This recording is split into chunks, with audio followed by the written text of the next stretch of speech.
Okay, 3, 2, 1, action. All right. Riley, Brady, welcome back to the Western States. Your second time. How are you feeling physically, mentally, and emotionally? I'm feeling pretty good. I feel like things are finally starting to happen. So the hurry up and wait game feels like it's over. Yeah. You are carrying one of the hottest hands in trail running right now. Javelina, big victory. I think it was the second fastest time. Then smashed the course record at Black Canyon. Probably one of the performances of the year, speaking for myself. And then another big win at the Quad Rock 50 miler near where you live in Colorado.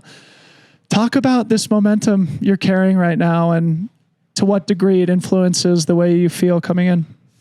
It definitely gives me some confidence. It just feels good to know I've been competing really well this year and feel like I have my all systems go.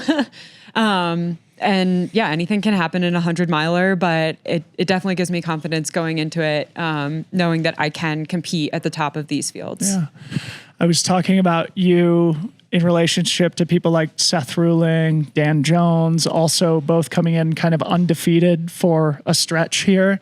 And I made the comment about just thinking back to my own career about how oftentimes when you have a few really good ones in a row, you start to feel like you've sort of figured it out and you can kind of take your eye off the ball of the critical details, the fundamentals. I'd love to have you speak about that, if it resonates with you at all, or in what ways you've made sure that you don't carry too much confidence coming into this race and you are carrying, the appropriate amount of humility. Yeah. I mean, I think ultras inspire humility. Mm-hmm. I've been in the sport for 12 years now and had really good races and really bad races. And especially with the 100-mile distance, I just know that nothing is a given. Nothing is guaranteed out there. And I think just having takeaways from all of my races that have gone really well this year, and trying to kind of refine those processes and, just learn from mistakes that I've made in those and try to improve on it here. So speaking of learning, I said this is your second Western States. Remind the audience a little bit about your first experience here and in what ways you're hoping to improve. Yeah. So my first experience here, going into it, I was obviously really excited, and then revamped my fueling basically in the months leading up to it. I felt like it was something I finally should be paying attention to. And then just had the worst stomach day of my life. Was bent over on the side of the trail, couldn't hold my body up. I was throwing up so violently. And fairly frequently. So kind of limped it into the finish on that one. And since then I've worked with professionals and really feel like I've dialed in my fueling systems, at least to the point where I can troubleshoot better. If things do go wrong, I feel like I have the mental framework in place to kind of figure out how I need to adjust. Yeah. This is interesting too, because it's kind of been a theme in a few of our interviews now. I'd love to have you say a little bit more about working with professionals and building out a team around you. Maybe name a couple of those individuals who've helped you take this step and just the process of approaching your career as a professional in that way. Yeah, namely with the fueling, I worked with Vic Johnson. He's a super hot name in ultra right now, but definitely gave me some pointers that I think were really influential in helping me get this stomach stuff figured out. And then I work with David Roach as my running coach. I have Kelly Newland as my agent. And then I have a really excellent PT in Boulder, whose privacy I'm going to protect. Yeah. Okay, great. Well, awesome. And it's so cool just to see where the sport is progressing and how athletes of your caliber are really reinvesting in themselves. I think that's kind of been a theme of some of our conversations. Coming back to your preparation, I would love to have you just say a few words about your training, sort of maybe after Black Canyon, where you had such an incredible performance. Quad Rock was equally impressive, though a lower kind of a status race, I guess you could say, but another huge course record. I'd love to have you just speak a little bit about your training and how Quad Rock kind of fit in as the last dress rehearsal, you could say. Yeah, training I think has just been really consistent. Haven't had to really take any steps back for injury or anything like that.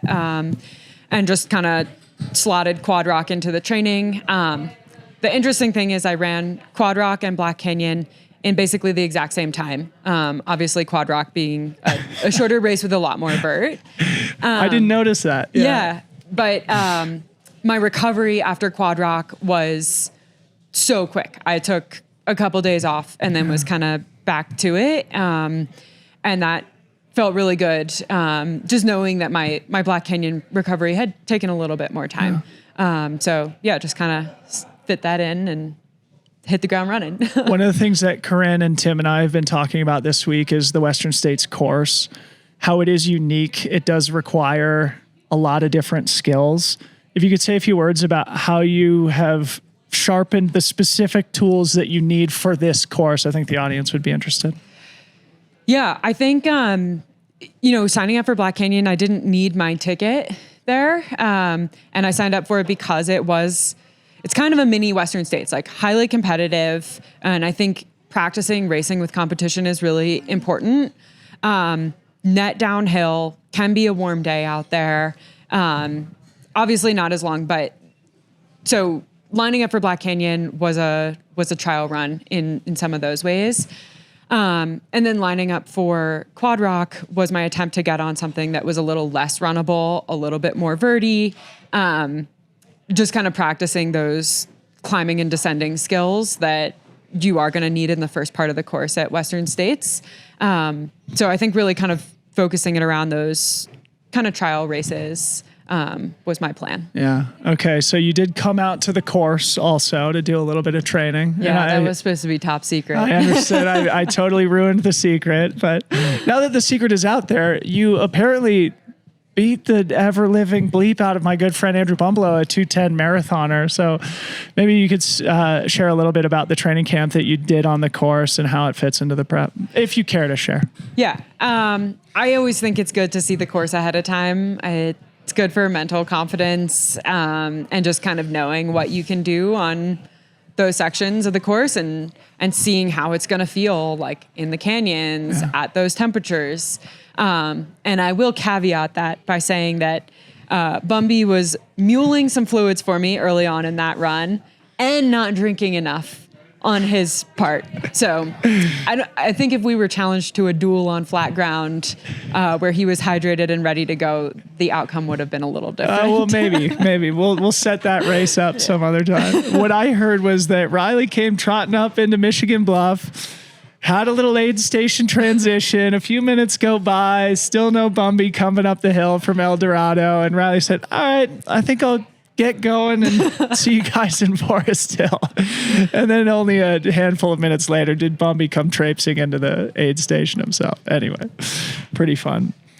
Riley, at the risk of putting you on the spot a little bit, I mean, I think one thing I'm particularly interested in is the fact that you are coming in as a favorite this year. The last time you were here, that was not really the case. People identified you as somebody who definitely could be in the top 10. This year, people are thinking of you as a potential winner. Does that change the way you approach the race, or does it add an extra pressure that you're unfamiliar with? I don't know that if it adds extra pressure. I've just been doing my best to ignore all of the hype around the race. Like, I'm not looking at previews or anything like that. Except Freetrail, right? Yeah. No, I'll look at those after the race. Okay. Sorry. I'm just focused on what I think I can do out there. I can't control anybody else. And the hype there's always a lot of hype, it's always going to be the most competitive race ever. So do you feel that the Western States course is a good fit for your skill set?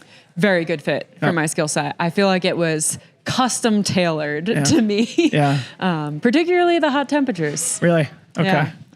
So I'd also love to have you comment on the women's race in general too, because as I look at it, when we did our preview, we identified dark horses in the men's race, but not in the women's race, because we felt like it's so wide open and there's so many people who have a chance to be on the podium or even win here.